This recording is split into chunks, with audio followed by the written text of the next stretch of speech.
aujourd'hui, jeudi 7 avril, ouais, je crois que c'est ça.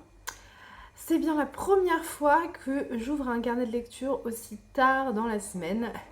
Mais bon, si vous me suivez un peu sur Instagram, vous l'aurez peut-être déjà vu passer, mais j'ai eu quelques soucis de connexion internet la semaine dernière. En fait, on a une connexion internet très très lente et du coup, pour charger les carnets de lecture ou les autres vidéos, c'est toujours un peu problématique. Alors surtout les carnets de lecture parce que c'est les vidéos les plus longues, donc du coup ça prend un temps fou et parfois c'est un peu compliqué. Donc du coup je suis complètement décalée par rapport aux publications habituelles. D'habitude j'essaye de vous poster les carnets de lecture pour que vous les ayez le lundi matin. Voilà, bon là clairement on va faire un peu différemment parce que si je clôture le carnet de lecture dimanche, autant vous dire que ça va pas vous faire une grosse semaine et je vais pas avoir grand chose à vous dire, hein, donc voilà. Donc je vais essayer de le clôturer lundi pour que vous l'ayez mardi matin. On va voir ce que ça va donner. Bref, je m'excuse pour plusieurs choses. Déjà, je m'excuse parce que je parle un peu du nez et je suis un peu malade, donc c'est génial. Je m'excuse aussi parce que j'ai un peu une tête fatiguée. Voilà, en ce moment, on est en plein dans la période de pic de croissance de mon fils, qui déjà est à côté de moi et commence à pleurer un peu. Ah, c'est bientôt l'heure du biberon, je pense. Donc on est en pleine période de pic de croissance, donc du coup les réveils à 3 heures c'est le grand retour et c'est génial, hein, comme vous pouvez vous en douter. Voilà, et puis bah, là j'allais vous dire, je m'excuse aussi parce qu'il est à côté de moi et forcément il babille et là il commence à pleurnicher un peu parce que ouais l'heure du biberon approche. Donc je vous reprends dans un petit instant, c'est bon. Donc comme vous pouvez le voir je suis bien entourée puisque j'ai mon gros chat, mon petit Woody qui fait une grosse sieste à côté, j'ai mon autre chat qui est là-bas, et puis mon fils qui est à côté de moi. Donc je suis bien entourée en ce jeudi matin. Il fait un temps exécrable dehors, c'est horrible, c'est la tempête. Donc voilà, je me suis fait un petit thé parce que franchement, c'est un peu ouais, le temps est un peu morose, donc c'est pas très drôle. Donc voilà, un petit thé. Et puis je suis venue vous parler de mes lectures en cours quand même. Donc j'ai parlé livres. La première chose dont je voulais vous parler, c'est de ma lecture audio, puisque j'ai commencé une nouvelle lecture. Il s'agit de Ce que murmure le vent de Amy Harmon. J'allais dire je le lis, mais non, pas vraiment, je l'écoute dans le cadre du Old Castle Challenge. Et c'est pour la catégorie, alors de mémoire, c'est la catégorie d'un roman avec un voyage dans le temps. Et c'est effectivement ce qui se passe dans Ce que murmure le vent.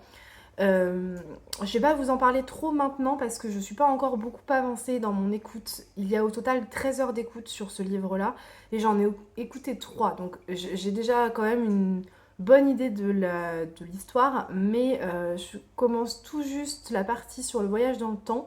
Et du coup, je voudrais avancer un petit peu avant de pouvoir vous en dire un peu plus. Donc, je vous en dirai, je vous en reparlerai plus tard parce que là, c'est un peu trop tôt à mon goût. Voilà. Si vous connaissez ce livre, parce que je sais qu'il a été pas mal plébiscité sur les réseaux sociaux, on a entendu beaucoup parler de celui-là. C'est une sortie des éditions Charleston de cette année ou l'année dernière, je ne sais plus. Mais c'est assez récent. Donc si vous en avez déjà entendu parler, si c'est un livre qui vous plaît, ou si vous l'avez lu et que vous avez un avis dessus, n'hésitez pas à me le dire en commentaire. Sinon, j'ai aussi commencé une autre lecture papier. Alors là, pour le coup, j'ai un peu mis de côté le Old Castle Challenge au niveau papier. Voilà, j'avais envie de couper un peu, de lire autre chose. Donc, je me suis inscrite à la lecture commune organisée par Alexia du compte My Book Vision, pardon. Je vous mettrai son compte en bas, mais bon, elle est assez connue quand même sur les réseaux, donc j'imagine que vous la connaissez déjà. Elle organise une lecture commune sur un livre de Joël Dicker qui est L'énigme de la chambre 622. Voilà. Alors moi je ne l'ai pas lu, mon conjoint l'a lu parce qu'il a lu presque tous les livres de Joël Dicker je pense, et donc il était dans la bibliothèque et je me suis dit c'est peut-être le moment de le sortir. J'ai commencé, là j'en suis à la page 84, bon c'est quand même une énorme brique parce qu'il en fait 550. 500, pardon, pas du tout, 560. C'est une énorme brique, mais je pense que ça se lit assez bien. Enfin, pour l'instant, en tout cas, j'ai pas trop de mal à rentrer dans l'histoire. Après, je m'attendais pas du tout à ça. Donc on va voir un petit peu ce que ça va donner. Pareil, je vous en parle pas tout de suite, je vous en reparlerai un petit peu plus tard parce que c'est un peu trop tôt. Voilà, pour l'instant j'ai juste débuté mes lectures, donc on est un petit peu trop tôt dans la semaine. Écoutez, moi je vais vous laisser là, je vais vous proposer de continuer cette petite vidéo et puis bah, moi je vous reprends un petit peu plus tard.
On est vendredi après-midi, il est 16h passé et je reviens vous parler un petit peu de mes lectures en cours.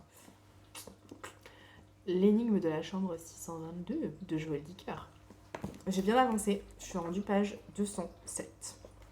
Bon, il en reste encore un peu, hein. Je suis pas encore à la moitié parce qu'il y en a 560. Hein. Mais j'avance quand même pas mal, je trouve.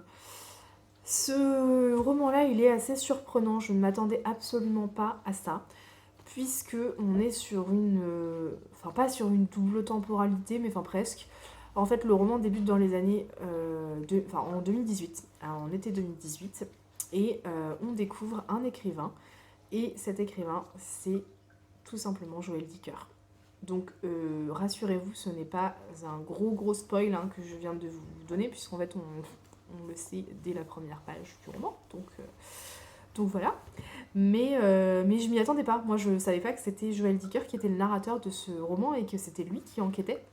Donc j'étais un peu surprise. Au début j'étais assez dubitative, hein. Je me suis dit oula, qu'est-ce que ça va donner, je suis pas sûre du truc là. Et finalement je trouve que ça fonctionne très bien, donc voilà. J'ai lu quelques avis sur Babelio.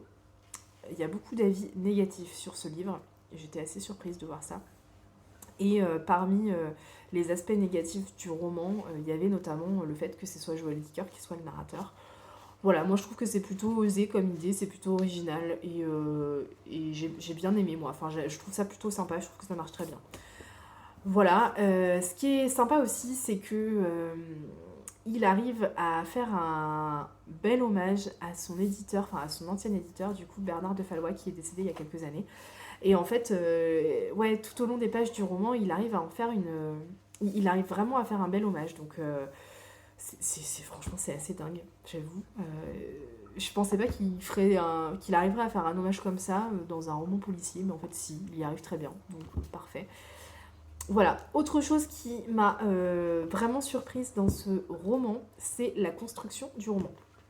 Puisque, comme je vous disais, on est en 2018, Joël Dicker enquête sur un meurtre qui a eu lieu dans la chambre 622 du palace de Verbier. Et on a des bribes de passages qui se passent 15 ans auparavant, au moment du meurtre. Voilà, quelques jours avant le meurtre. Donc on découvre un certain nombre de personnages, tout tourne autour d'une banque, d'une grosse banque suisse, et des employés de cette grosse banque suisse. Et ce qui est drôle, c'est que on ne sait absolument pas qui est la victime, on ne sait pas ce qui s'est passé. Bon, bien sûr, on ne connaît pas le meurtrier, hein, ce ne serait pas drôle. Mais voilà, enfin du coup, on ne sait rien. On sait juste qu'il y a eu un meurtre, un soir, dans la suite 622. C'est tout ce qu'on sait. On ne sait pas comment, on ne sait pas qui, on ne sait pas quoi. Enfin voilà, on ne sait pas pourquoi. Et en fait, l'auteur, Joël Dicker, prend vraiment le temps de bien mettre en place tous les éléments. Donc voilà, là, on a beaucoup de descriptions. C'est assez lent, en fait, hein, à se mettre en place, mais c'est pas pour autant gênant. Enfin, moi, je trouve pas ça gênant. Puisque, voilà, on a des bribes d'informations sur le passé de certains personnages. On a cet hommage, par exemple, à Bernard de Fallois. Voilà, on a plein de petits éléments comme ça qui viennent s'imbriquer les uns dans les autres et vraiment ça fonctionne bien, c'est plutôt pas mal. Voilà, j'imagine qu'à un moment donné ça va s'accélérer un petit peu, enfin j'espère, je pense qu'il y a une partie où il va y avoir pas mal de révélations du coup, mais pour l'instant, écoutez, ça fonctionne bien. Voilà, moi j'aime bien, franchement, je suis un peu, je suis même carrément emballée par ce Joël Dicker. On va voir ce que ça va donner par la suite.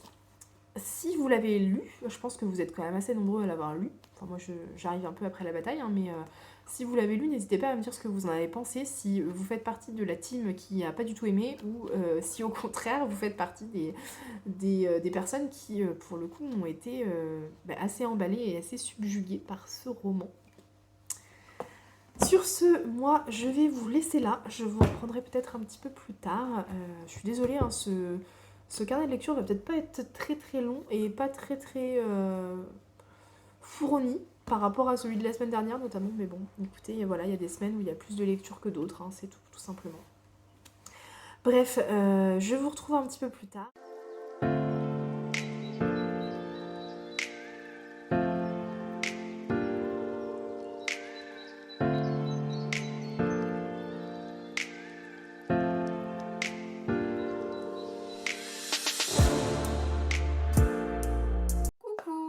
Je vous reprends rapidement, on est samedi après-midi.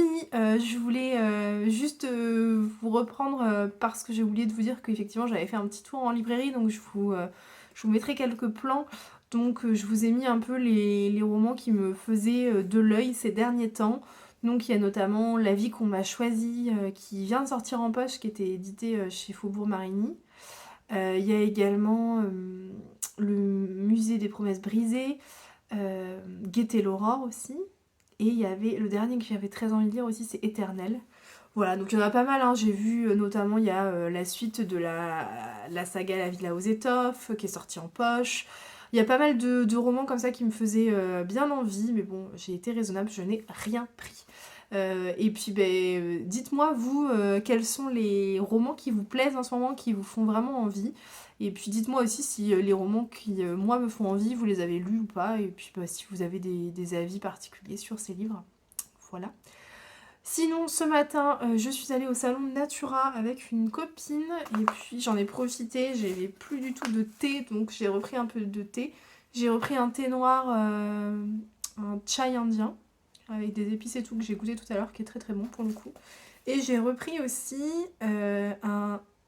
j'ai pris un rooibos du coup, de La route des comptoirs. Et c'est, je vous le mets là, hop, c'est un thé bio du coup, c'est un rooibos bio.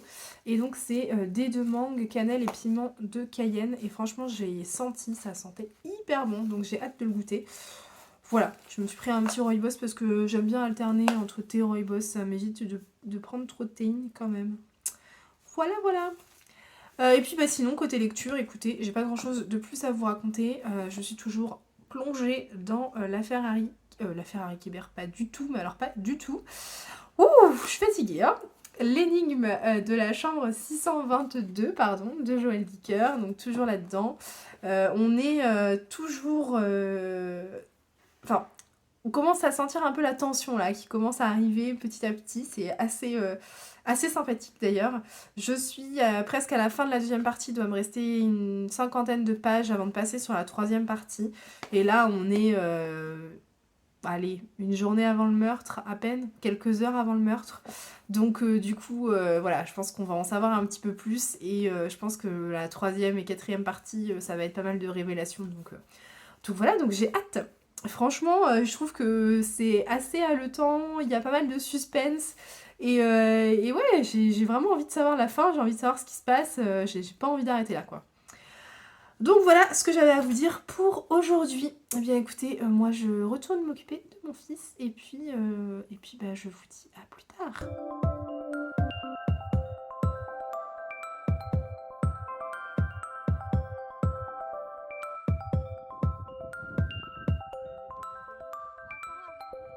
Je suis toujours plongée dans l'énigme de la chambre 622 de Joël Dicker et franchement j'adore. Il me reste très peu de pages, une quarantaine de pages, voilà, j'en suis à la page 538 et j'ai trop hâte de savoir la fin. Voilà, je reviendrai vous en parler dès que j'ai terminé. Bon, eh bien on est lundi et je l'ai terminé. Oh là là, mais quelle claque ce roman, franchement. Génial, vraiment génial. Voilà, s'il n'y a qu'un seul mot pour le résumer, c'est ça. Je n'ai pas encore pris le temps de construire bien mon avis, donc ça va être peut-être un petit peu décousu. Je vous ai déjà donné pas mal enfin, mon avis et ce que j'en pensais tout au long de ce carnet de lecture, mais bon, pour résumer, honnêtement, l'histoire, elle s'accélère aux alentours de la page 400. On finit par connaître la victime aux alentours de cette page-là. Ouais, c'est ça, aux alentours de 350 ou 400 pages, je sais plus. Et à partir de là, ça s'accélère, on a pas mal de révélations. Et c'est dingue parce que on est complètement mené par le bout du nez. Enfin, franchement, Joël Dicker, il arrive à faire un truc mais qui est exceptionnel. On pense avoir découvert le fin mot de l'histoire et en fait non, il y a encore quelque chose, il y a encore des choses, il y a des twists, il y a des rebondissements, ça ne s'arrête jamais et c'est juste génial et jusqu'à la dernière page du livre finalement on se dit ah ouais. Donc voilà pourquoi il y avait aucune révélation que j'ai vu venir hein, je crois, enfin je me suis complètement laissée mener par le bout du nez, j'ai été bluffée vraiment par ce roman. Donc voilà, enfin, c'est un très très bon Joël Dicker. Honnêtement, je pense pas que on peut dire que ce soit mon préféré parce que j'avais vraiment beaucoup aimé La Vérité sur l'affaire Harry Kéber. Mais honnêtement, il arrive en deuxième position parce que il est vraiment très bien. Moi, j'ai beaucoup aimé. Après, je peux comprendre qu'on soit pas hyper emballé parce que le début est un peu lent et un peu voilà, enfin, c'est un peu long à se mettre en place, même si ça n'empêche qu'il y a quand même beaucoup de dynamisme, et c'est pas parce que c'est lent et qu'il y a beaucoup de descriptions, notamment sur les personnages, que ça veut dire qu'il n'y a pas de dynamisme, hein, pour autant, il y en a quand même beaucoup. Mais voilà, c'est vrai que c'est un peu plus lent sur la première partie du roman, donc je peux comprendre que certaines personnes aient moins aimé celui-ci, mais franchement, moi j'ai beaucoup aimé. Donc bah, écoutez, je n'ai qu'un mot, foncez, voilà. Il va falloir que j'écrive ma chronique de l'énigme 622 sur Insta. Et il va également falloir que j'écrive celle de œil pour œil parce que je suis un petit peu à la bourre là sur Instagram en ce moment. Donc je vais prendre le temps d'écrire tout ça cette semaine et de publier tout ça. C'est le quart d'heure de folie des chats là. J'ai un de mes chats qui est à fond sur la chasse aux mouches. C'est voilà, on ne va pas la déranger du coup, hein, mais voilà, elle est à fond dedans. Bref, sur ce, qu'est-ce que je voulais vous dire d'autre? Ah oui, du coup, vu que j'ai terminé ma lecture, je vous ai proposé sur Instagram justement de choisir ma prochaine lecture. Donc je vous ai sélectionné trois livres que j'ai décidé de lire au mois d'avril et je voulais vous demander quel livre j'allais lire en premier. Donc j'ai fait une petite sélection de romans assez différents. Le premier c'est Galerie des glaces de Éric Garando. C'est son dernier roman publié aux éditions Albin Michel. Et donc, alors, c'est un roman contemporain, je crois, mais c'est un peu un ovni. Je ne saurais pas trop dans quelle catégorie le classer. Je pense pas que ce soit un roman historique, mais bon, voilà. C'est considéré en tout cas comme... Enfin, en tout cas, c'est décrit par Albin Michel comme un roman contemporain. Je suis désolée, mon fils est en train de pleurer. Il est en haut avec son papa, mais il pleure. Donc, voilà, bref, vous devez l'entendre. Et donc, ça se passe sur plusieurs époques différentes. Ça se passe entre le XVIIe et le XIXe siècle dans des lieux différents puisque ça se passe aussi bien à Versailles qu'à Venise et qu'à Lagos. Donc voilà. J'ai pas vraiment tout bien saisi de l'intrigue, mais franchement, il me tente beaucoup. Puis je sais pas, la couverture, pardon, pas la quatrième, mais la couverture, je la trouve assez, ouais, assez mystérieuse. Donc voilà, j'ai bien envie de le lire celui-ci. Je vous ai également proposé celui-là, L'envol du moineau de Amy Belding Brown.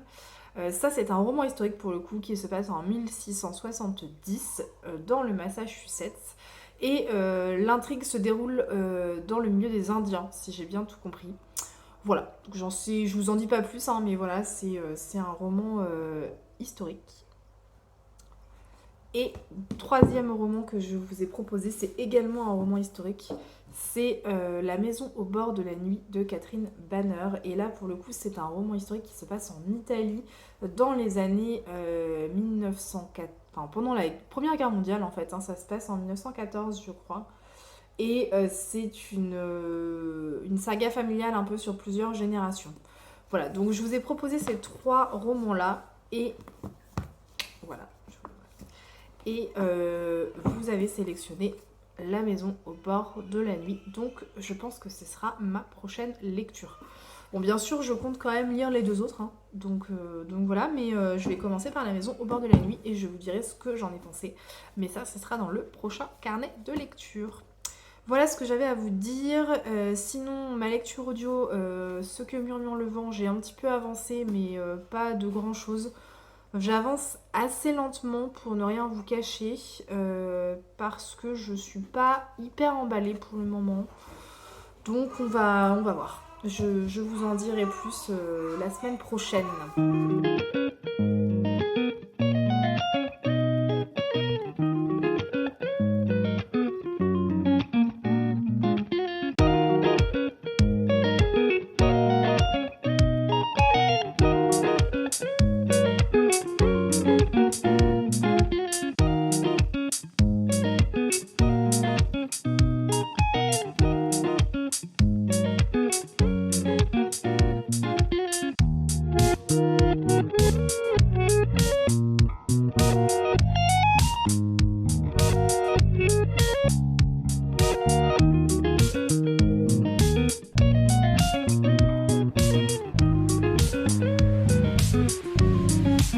Hello, on est mardi matin et je viens clôturer ce petit carnet de lecture. Et pour le clôturer, je voulais vous parler de la lecture que j'avais faite hier soir. Comme je vous le disais, je vais commencer La maison au bord de la nuit de Catherine Banner, mais je ne l'ai pas commencé hier soir, je voulais faire un peu une coupure et prendre quelque chose d'un petit peu plus léger. Bon, autant vous dire que je me suis plantée en termes de légèreté, puisque j'ai choisi de lire 1984, adapté du roman de George Orwell et illustré par Xavier Coste. Bon, c'est pas très léger, ça c'est clair et net. Ah, il y a mon fils qui commence à pleurer un peu parce que l'heure du biberon arrive. Donc du coup oui, effectivement c'est pas hyper léger comme sujet. Moi je n'ai jamais lu 1984 de George Orwell. J'avais lu La ferme des animaux mais je n'ai pas lu celui-ci. Donc je savais pas trop dans quoi je m'embarquais. Bon, en fait je me suis un peu plantée parce que j'avais absolument pas envie de lire ça hier soir. J'avais envie d'un truc léger et c'est tout sauf léger. Donc voilà, j'avais pas franchement envie d'une ambiance dystopie, état totalitaire et compagnie. Enfin franchement j'avais pas du tout envie de ça. Et bah du coup on est en plein dedans avec George Orwell. Hein, donc voilà, je vous ai mis un peu des plans juste avant des dessins. Donc, les dessins sont assez sombres, je peux vous les remontrer, hein, mais on est quand même sur des dessins très très sombres. Je vous montre la fin. Hop. Voilà, on est sur des dessins très sombres. C'est bien parce que ça reflète vraiment bien l'ambiance et la pesanteur du roman et de l'histoire. Après, moi, c'est pas les traits de crayon que j'aime bien. Enfin, c'est pas forcément, c'est pas forcément les romans graphiques que j'aime bien lire quand ils sont dessinés comme ça. Donc, voilà, moi ça fonctionne très bien parce que je trouve que ça matche parfaitement bien avec l'histoire de 1984. Mais c'est vrai que moi ouais, j'aurais préféré autre chose, clairement. L'histoire est très très lourde, très très pesante, très violente, très dure à lire. Et, euh, et ouais, j'ai pas été plus emballée que ça. En vrai, je pense que j'ai mal choisi mon moment. Peut-être que ça l'aurait fait, mais à un autre moment, tout simplement. Donc, si vous avez déjà lu 1984 et que vous connaissez déjà très bien l'histoire, bah écoutez, je pense que vous pouvez y aller hein, sans aucun souci. Si vous ne connaissez pas, un conseil, si vous voulez vous diriger vers le roman graphique, enfin même le roman j'imagine, hein, mais lisez-le à une bonne enfin, pendant une bonne période quand vous êtes complètement disponible pour le lire, disponible pour l'apprécier. Parce que voilà, moi je suis un peu passée à côté, c'était vraiment pas la bonne période pour moi et j'avais pas envie de lire ça en fait, hein. Voilà ce que je pouvais vous dire sur George Orwell et 1984 et Xavier Coste aussi. Donc, voilà. Sur ce, je pense que je vais m'arrêter ici parce que j'ai pas grand chose d'autre à vous dire et je vais pas bavasser pour ne rien dire pendant des heures et des heures. Donc je vais m'arrêter là, je vais clôturer le carnet de lecture et puis écoutez, on se retrouve la semaine prochaine. Je vais en ouvrir un nouveau dans la foulée, comme ça on sera parti pour une nouvelle semaine. Allez, ciao!